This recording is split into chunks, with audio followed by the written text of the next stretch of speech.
The 3DS has a good variety of RPGs, from the niche and obscure to the more traditional JRPGs. The Mario & Luigi series has always been an interesting mix of battles relying on appropriate button presses and witty storytelling. Infusing the Paper Mario world into it on the surface sounds like a genius idea, and a few missteps aside, makes for a fun entry in the series. The story of Mario & Luigi Paper Jam is simple but suits the game type. Luigi knocks over a book which opens up the Paper world and infuses it with the Mario & Luigi world. This of course leads to Paper Mario entering the game, but also Paper Bowser and his minions. Both Regular and Paper Bowser capture both Regular and Paper Peach, and so the game sets out. The Paper introduction into the game is actually a lot more than just a visual style. It becomes an integral part of the battle system. Enemies of course have different areas that are susceptible to attack, and adding in paper enemies adds to this dynamic. A Paper Goomba and a Standard Goomba can both be attacked from different points of emphasis and also have different attacks, which keeps the player on their toes. It adds a fresh new layer to the battle system. For those not familiar with the battle system in the Mario & Luigi series, it plays a little bit like Paper Mario. The game is turn-based but also involves real-time reflexes.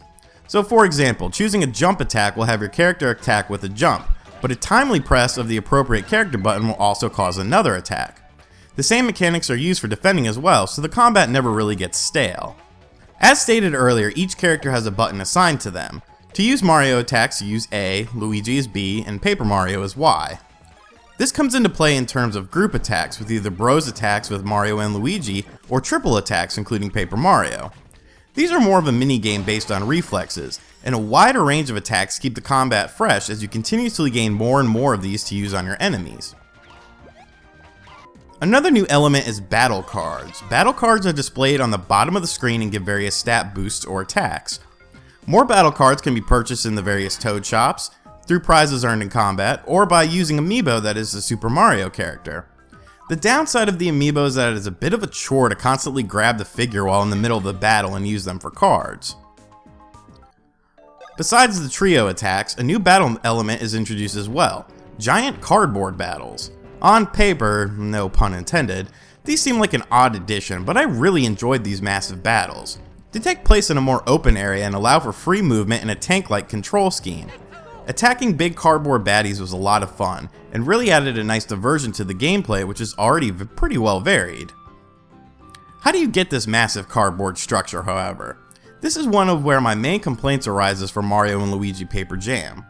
Paper Toads are scattered all throughout the game and are basically servants who build the team more equipment.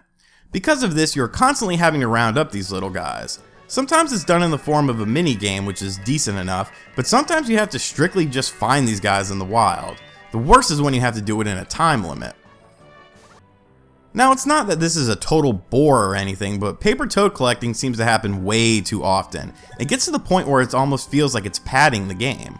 The game is a long adventure as is, and I don't really see the reason to focus so much on collecting these little guys. It's not a huge detriment to the game, and some probably won't even have an issue with it, but it did bother me. Another thing I'd like to mention is that sometimes the game feels like it's trying to do too much at once.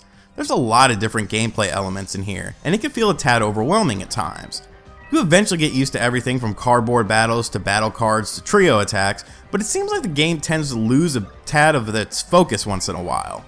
The game comes together in the visual and audio department though, and that is a real treat. The difference between the paper characters and the standard characters is really fun to admire, and Mario and Luigi in standard form have great animations and expressions.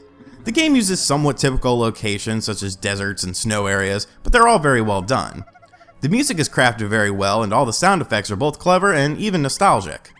With superb writing and fun combat, Mario & Luigi Paper Jam is another solid addition to the series lineup. While the game seems to lose focus once in a while and capturing paper toads can be a bit tedious, the addictive battle system and great presentation more than make up for it. Fans of the series and newcomers alike will find a lot of enjoyment with Mario & Luigi Paper Jam.